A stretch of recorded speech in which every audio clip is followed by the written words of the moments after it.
परिचय।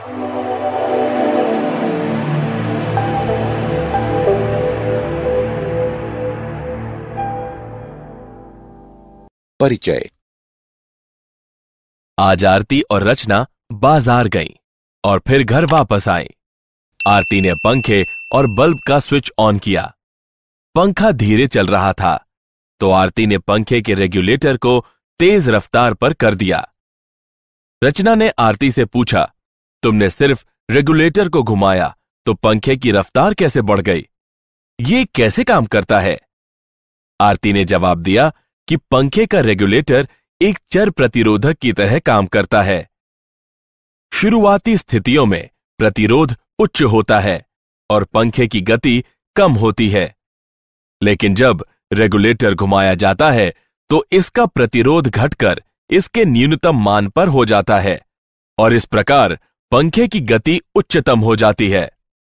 इसका अर्थ है कि प्रतिरोधक का घटता है तो विद्युत धारा का मान बढ़ता है। छात्रों, आज हम विद्युत धारा के बारे में और अधिक पढ़ेंगे।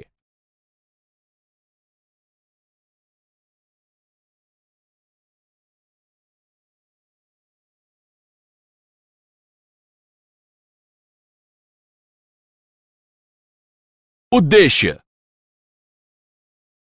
इस पाठ के अंत में आप निम्न करने में सक्षम हो जाएंगे: विद्युत धारा को परिभाषित करना, चालकों में विद्युत धारा को समझना, ओम का नियम परिभाषित करना, प्रतिरोधकता की गणना करना, ओम के नियम की सीमाएं जानना, विभिन्न पदार्थों की प्रतिरोधकता का निर्धारण करना, प्रतिरोध की ताप निर्भरता का मूल्यांकन करना, विद्युत ऊर्जा और शक्ति को परिभाषित करना, प्रतिरोधकों के युग्म का मूल्यांकन करना, सेल और इसके संयोजनों को समझना, किरचॉफ नियम को बताना, व्हीटस्टोन सेतु, मीटर सेतु और पोटेंशियोमीटर को परिभाषित करना।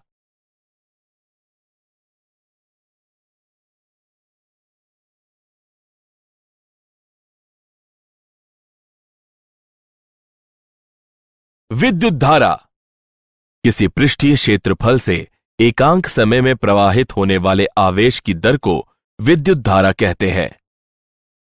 मान लीजिए डेल्टा टी समय में कुल आवेश डेल्टा क्यू क्षेत्र से प्रवाहित होता है। औसत विद्युत धारा डेल्टा बटे डेल्टा होगी। यदि आवेश का प्रवाह स्थिर नहीं है तो तात्क्षणिक विद्युत धारा डी क्यू बटे डी होती है। धारा का एसआई मात्रक एम्पियर होता है। धारा का प्रवाह इलेक्ट्रॉन के प्रवाह के विपरीत दिशा में होता है। विद्युत धारा की दिशा धनात्मक आवेशों के प्रवाह की दिशा में ली जाती है।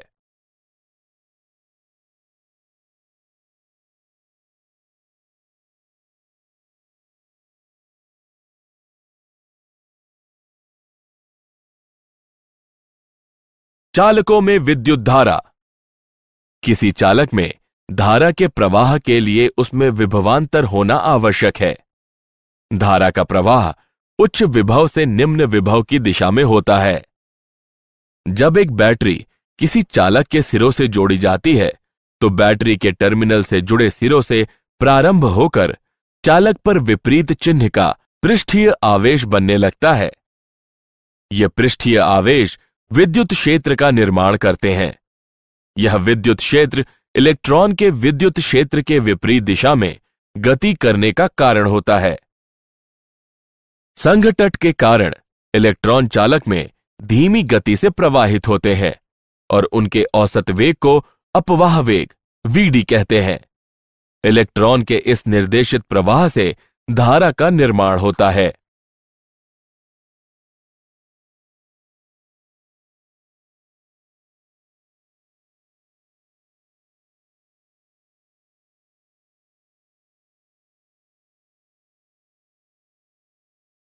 ओम का नियम।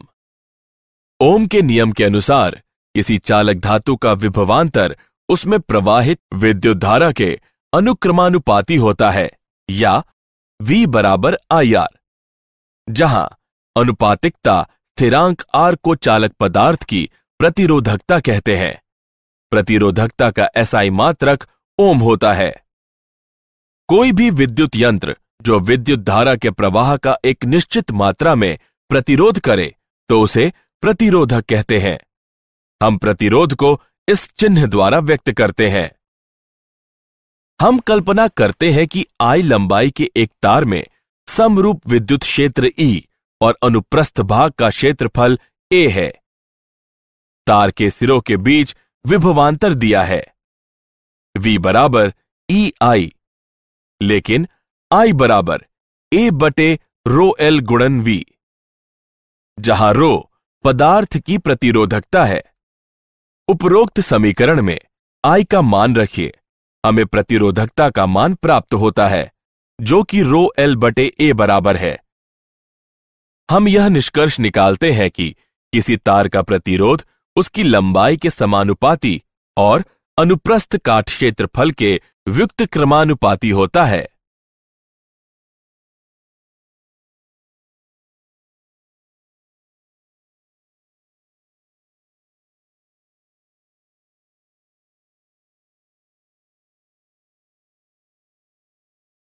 इलेक्ट्रॉन का अपवाह और प्रतिरोधकता का उद्गम।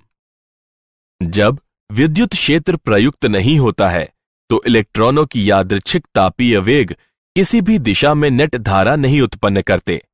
जब विद्युत क्षेत्र प्रयुक्त होता है तो प्रत्येक इलेक्ट्रॉन विद्युत क्षेत्र की दिशा के विपरीत त्वरण महसूस करता है। A बराबर ऋण E बटे M। एक काल अंतराल डेल्टा T विद्युत क्षेत्र के कारण इलेक्ट्रॉन के वेग में परिवर्तन E त्वरण और काल अंतराल के गुणन के बराबर होता है। यदि टाउ संघटकों के बीच औसत समय है, इलेक्ट्रॉन का औसत अपवाह वेग त्वरण और टाउ के गुणन के बराबर होता है। मात्रा टाउ को विश्रांति काल कहते हैं। यह निकाय को संघटक द्वारा साम्य ताप की अवस्था में वापस आने में लगा समय की मात्रा के बराबर होता है। धारा घनत्व को निम्न प्रकार व्यक्त किया जाता है। J बराबर ऋण NeVd।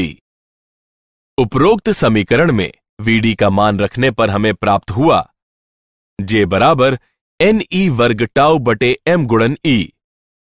अतः पदार्थ की चालकता है सिग्मा बराबर Ne वर्ग टाउ बटे M और पदार्थ की प्रतिरोधकता है रो बराबर M बटे N गुणन E वर्ग टाउ।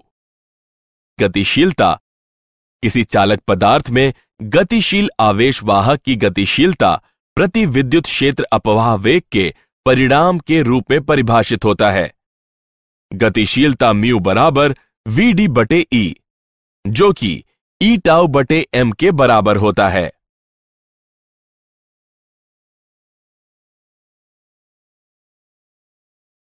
ओम के नियम की सीमाएं।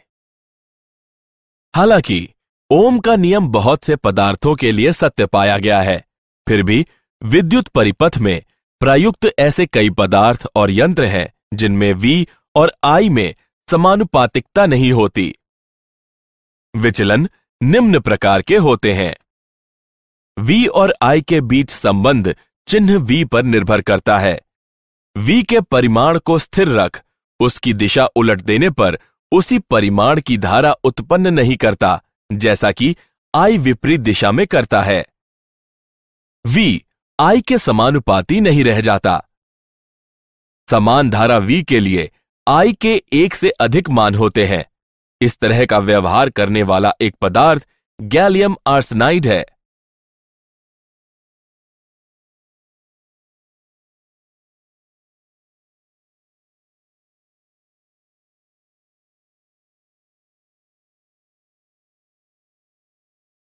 विभिन्न पदार्थों की प्रतिरोधकता। प्रतिरोधकता पदार्थों का नैसर्गिक गुण होता है। चालकों जैसे तांबा में निम्न प्रतिरोधकता होती है। अर्धचालक पदार्थों जैसे जर्मेनियम में प्रतिरोधकता चालक और कुचालक के बीच की होती है। विद्युतरोधी जैसे रबर में उच्च प्रतिरोधकता होती है। वर्ण कोड प्रतिरोधक की प्रतिरोधकता को दर्शाने के लिए वर्ण कोड की पद्धति का प्रयोग किया जाता है। प्रतिरोधक के चारों तरफ उनके विशेष महत्व वाली रंगों की एक पट्टी बिछा दी जाती है। आइए एक उदाहरण लें। दिए गए प्रतिरोधक के लिए पीला 4 को व्यक्त करता है, बैंगनी 7 को व्यक्त करता है, लाल 10 की घात 2 को व्यक्त करता है और सुनहरा 5% को व्यक्त करता है। उपरोक्त आंकड़ों को एकत्रित करने पर दिए गए प्रतिरोध की कुल प्रतिरोधकता 5% सहता मान के साथ 47 गुणन 10 की घात 2 होगी।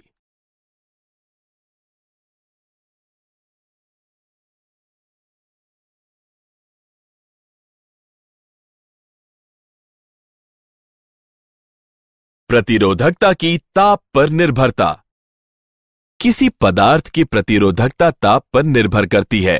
ताप और प्रतिरोधकता का अंतर संबंध निम्न प्रकार व्यक्त किया जाता है, जहां रो और रो नॉट क्रमशः टी और टी नॉट ताप पर प्रतिरोधकताएं हैं। अल्फा को प्रतिरोधकता ताप गुणांक कहते हैं। धातुओं में ताप में वृद्धि के साथ ही प्रतिरोधकता में वृद्धि होती है और अल्फा का मान धनात्मक होता है। मिश्र धातुओं में प्रतिरोधकता बहुत अधिक होती है, लेकिन ताप निर्भरता क्षीण होती है। मिश्र धातु में पूर्ण शून्य ताप पर भी अवशेष प्रतिरोधकता होती है, जबकि शुद्ध धातु में पूर्ण शून्य ताप पर उपेक्षणीय अति न्यून प्रतिरोधकता होती है। अर्धचालकों में ताप में वृद्धि होने पर प्रतिरोधकता कम होती है और अल्फा ऋणात्मक होता है। विद्युत ऊर्जा और शक्ति। कल्पना कीजिए कि एक परिपथ में धारा I है और उसके दो सिरों A और B के बीच विभवांतर V है।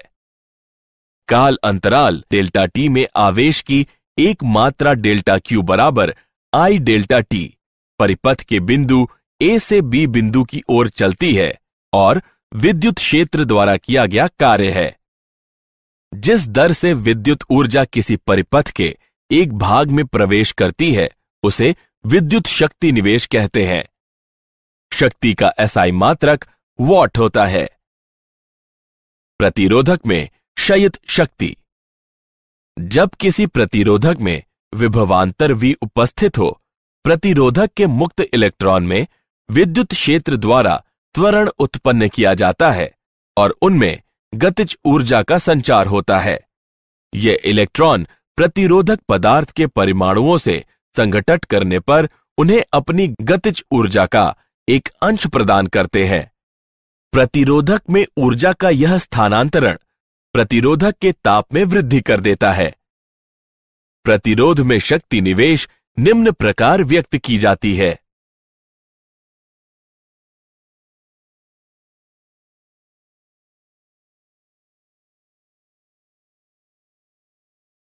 प्रतिरोधकों का संयोजन। दो या अधिक प्रतिरोधकों को किसी भी मात्रा के वांछित मात्रा का तुल्य प्रतिरोध प्राप्त करने के लिए एक दूसरे से एक निश्चित क्रम में संयोजित किया जा सकता है। प्रतिरोधकों के संयोजन सा समतुल्य प्रतिरोध को एक ऐसा एकल प्रतिरोधक माना जाता है जो पूरे संयोजन के वोल्टेज और शेष परिपथ की धारा I में परिवर्तित किए बगैर संयोजन को प्रतिस्थापित कर देता है। प्रतिरोधकों के संयोजन के दो प्रकार हैं, श्रेणी संयोजन और पार्श्व संयोजन। श्रेणी में प्रतिरोध। प्रत्येक प्रतिरोधक में प्रवाहित धारा ही संयोजन में प्रवेश करने वाली धारा होती है। पूरी श्रेणी संयोजन का विभव पात सभी प्रतिरोधकों के विभव पातों के योग के बराबर होता है। श्रेणी में प्रतिरोधकों की किसी भी संख्या के लिए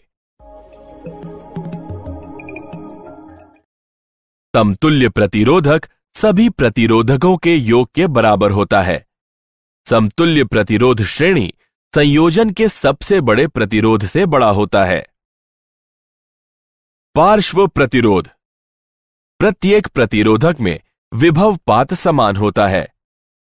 संयोजन में प्रवेश करने वाली कुल धारा सभी प्रतिरोधकों की धारा के योग के बराबर होती है।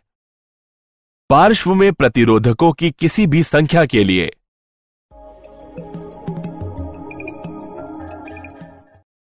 समतुल्य प्रतिरोधक का व्युत्क्रम सभी प्रतिरोधकों के व्युत्क्रमों के योग के बराबर होता है। समतुल्य प्रतिरोध संयोजन की सबसे छोटे प्रतिरोध से छोटा होता है।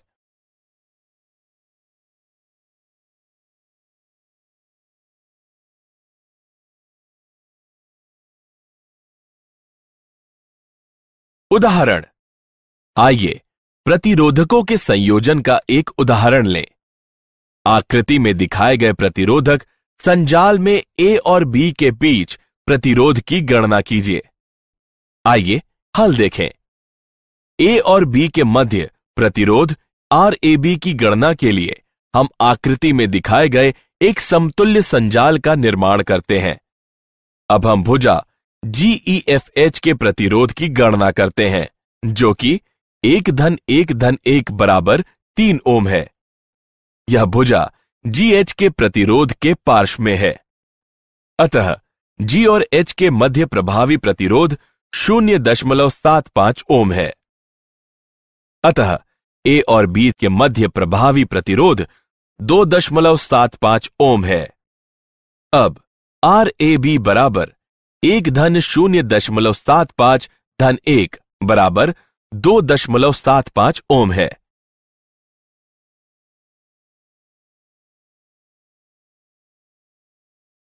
सेल किसी प्रतिरोधक में धारा के स्थायी प्रवाह के लिए संपूर्ण प्रतिरोधक में विभवांतर को बनाए रखता है। जब धारा प्रवाहित होती रहती है तो सेल के ऋणात्मक टर्मिनल पर धनात्मक आवेश एकत्रित होते रहते हैं। जब तक ये ऋणात्मक टर्मिनल के ये धनात्मक आवेश सेल के अंदर स्थित विद्युत अपघटय के माध्यम से धनात्मक टर्मिनल पर स्थानांतरित नहीं हो जाते, तब तक दोनों टर्मिनलों के बीच विभवांतर को स्थिर रखना संभव नहीं है। सेल के अंदर स्थित विद्युत अपघटय के माध्यम से एक टर्मिनल से दूसरे टर्मिनल तक आवेश के स्थानांतरण के लिए कार्य करने की आवश्यकता है, क्योंकि विद्युत अपघटनी विलयन आवेश की गति के खिलाफ प्रतिरोध उत्पन्न करता है। इसे सेल का आंतरिक प्रतिरोध कहते हैं। EMF सेल के अंदर निम्न विभव वाले टर्मिनल से उच्च विभव वाले टर्मिनल की तरफ आवेश की गति के लिए प्रति एकक आवेश में किए गए कार्य को विद्युत वाहक बल EMF कहते हैं। सेल का EMF होता है E बराबर I गुणे R प्लस R। यहां R बाह्य प्रतिरोध है, R आंतरिक प्रतिरोध है, I परिपथ में उपस्थित धारा है। एक आदर्श सेल में 0 आंतरिक प्रतिरोध होता है। परिपथ में प्रयुक्त वोल्टता सेल के EMF के बराबर होती है।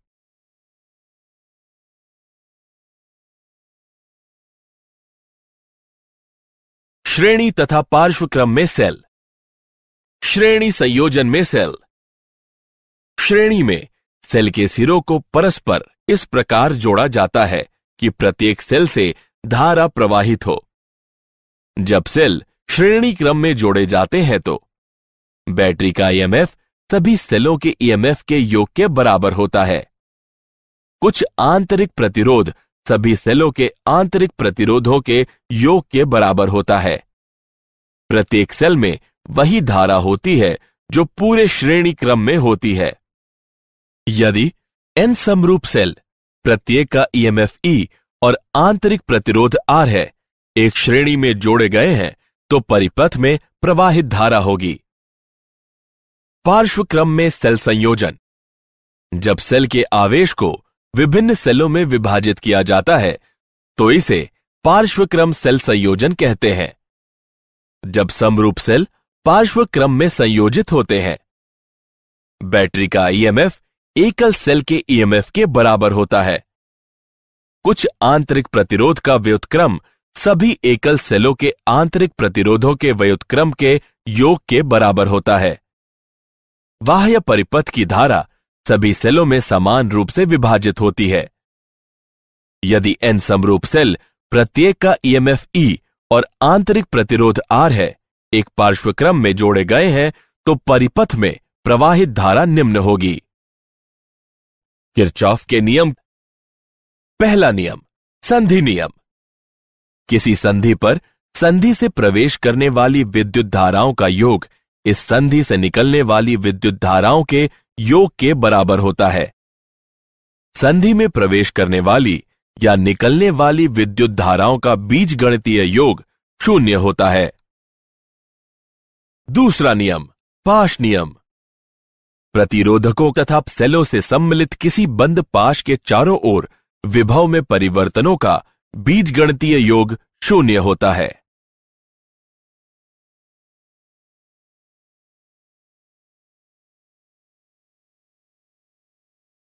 व्हीटस्टोन सेतु। व्हीटस्टोन सेतु एक यंत्र है जिसका प्रयोग अज्ञात प्रतिरोध के मापन के लिए किया जा सकता है। इसमें एक बैटरी, एक गैल्वेनोमीटर तथा 4 प्रतिरोधकों का नेटवर्क होता है। धारा I संधि A से प्रवेश करती है, जहां यह धारा I1 और I2 धारा में विभाजित हो जाती है। गैल्वेनोमीटर संधि C और D के मध्य सेतु का निर्माण करता है। प्रतिरोधों का मान व्यवस्थित करके गैल्वेनोमीटर में धारा का मान 0 कर दिया जाता है, जो 0 विक्षेप द्वारा इंगित होता है। इस स्थिति में सेतु को संतुलित कहते हैं। संतुलन सेतु के लिए शर्त है। व्हीटस्टोन सेतु उस स्थिति में सर्वाधिक संवेदनशील होता है जब प्रतिरोध R1 और R2 के परिमाण की कोटि समान हो।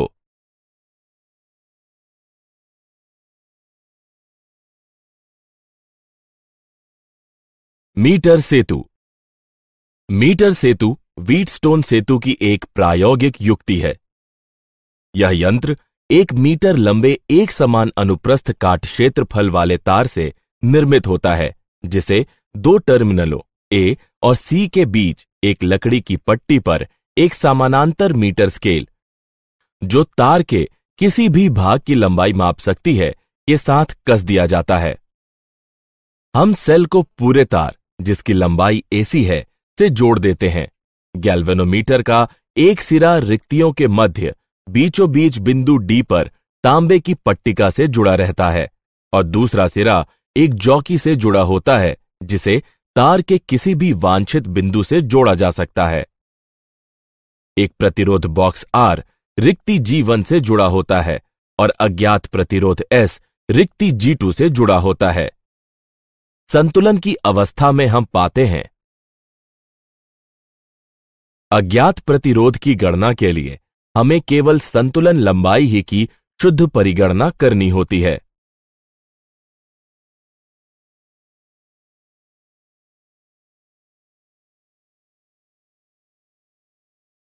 विभव मापी। विभव मापी का अनुप्रयोग 2 सेलों या ईएमएफ के अन्य 2 स्रोतों के ईएमएफ की तुलना करने के लिए किया जाता है। विभव मापी का प्रयोग सेल के आंतरिक प्रतिरोध के मापन, धारा मापी या वोल्ट मापी के अंश शोधन, प्रतिरोधों की तुलना करने और ताप विद्युत ईएमएफ के मापन के लिए किया जाता है। विभव मापी का सिद्धांत। एक समान अनुप्रस्थ काट क्षेत्रफल और एक समान संघटन वाले किसी भी लंबाई के तार से जब एक स्थायी विद्युत धारा प्रवाहित होती है, तो उसका विभवांतर उसकी लंबाई के समानुपाती होती है। विभव मापी से जितना कम विभवांतर मापा जा सकता है, विभव मापी की संवेदनशीलता उतनी ही अधिक होती है। विभव मापी का टर्मिनल A एक बैटरी, एक धारा मापी, एक धारा नियंत्रक और एक गामी कुंजी की सहायता से टर्मिनल B से जुड़ा हुआ है। दिए गए सेल का धनात्मक टर्मिनल, जिसकी आंतरिक प्रतिरोधकता ज्ञात करनी है, विभव मापी के टर्मिनल A से जुड़ा हुआ है और ऋणात्मक टर्मिनल एक गैल्वेनोमीटर G और प्रतिरोध बॉक्स के माध्यम से सर्पी संपर्क S से जुड़ा हुआ है। सेल का आंतरिक प्रतिरोध निम्न है। यहां L1 संतुलन लंबाई है जब K2 खुला है।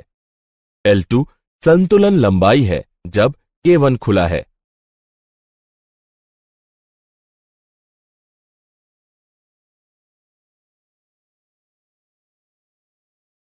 क्या आप जानते हैं, जॉर्ज साइमन ओम विद्युत धारा का विद्युत वाहक बल मापना चाहते थे। उन्होंने पाया कि कुछ चालक अन्य से बेहतर कार्य करते हैं और उन्होंने उनके अंतर का निर्धारण किया। उन्होंने कुछ समय तक ओम के नियम की घोषणा के लिए प्रतीक्षा की, क्योंकि उनके मित्रों को उनका सिद्धांत स्वीकार नहीं था। प्रतिरोध का मात्रक उन्हीं के नाम पर रखा गया है। तड़ित वायुमंडल में विद्युत का प्रक्षेपण होता है। तड़ित विद्युत करीब 2,10,000 किलोमीटर प्रति घंटा की दूरी तय कर सकती है और इसका ताप 30,000 डिग्री सेल्सियस तक पहुंच जाता है।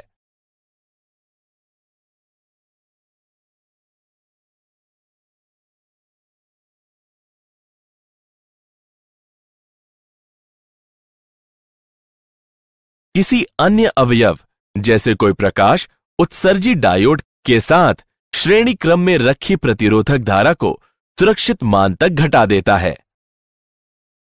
बैटरी विस्फोट बैटरी के दुरुपयोग या खराबी के कारण होता है, जैसे कि रिचार्ज न होने वाली बैटरी को रिचार्ज करना या बैटरी में शॉर्ट सर्किट हो जाना।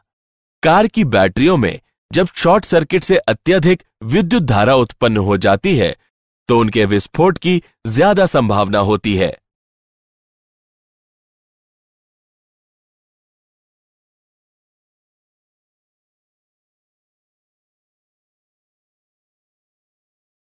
सारांश।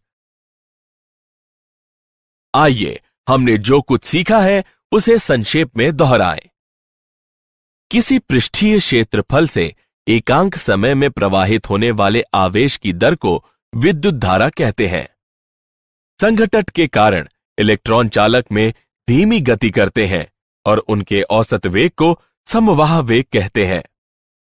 ओम का नियम बताता है कि किसी चालक पदार्थ का विभवांतर उससे प्रवाहित होने वाली धारा के अनुक्रमानुपाती होता है। किसी चालक पदार्थ में गतिशील आवेश वाहक की गतिशीलता प्रति एकांक विद्युत क्षेत्र में अपवाह वेग का परिमाण होती है।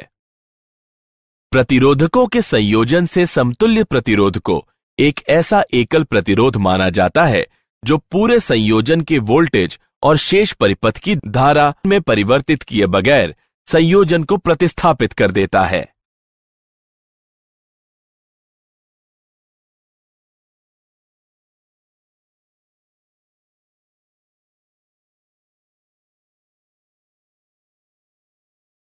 सेल के अंदर निम्न विभव वाले टर्मिनल से उच्च विभव वाले टर्मिनल की तरफ आवेश की गति के लिए प्रति एकक आवेश में किए गए कार्य को विद्युत वाहक बल कहते हैं।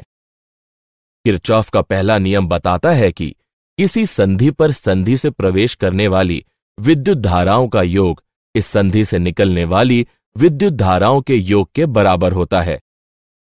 किरचॉफ का दूसरा नियम बताता है कि प्रतिरोधकों तथा सेलों से सम्मिलित किसी बंद पाश के चारों ओर विभव में परिवर्तनों का बीजगणितीय योग शून्य होता है।